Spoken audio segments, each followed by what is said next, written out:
ఈ పెళ్లి ఎట్ట చెయ్యాలో ఏ నలుగు నీకు పెట్టాలో ఆ సుక్క నెట్ట సూపాలో ఆచారం లేని ఇల్లమ్మా జన్మంతా నీ గుడిలో వెలిగిన ఈ దీపం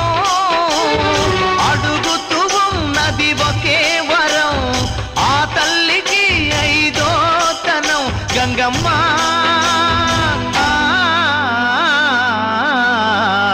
అందాల పూల రెమ్మ పేరింటి ఎన్నెలమ్మ ఎల్లమ్మ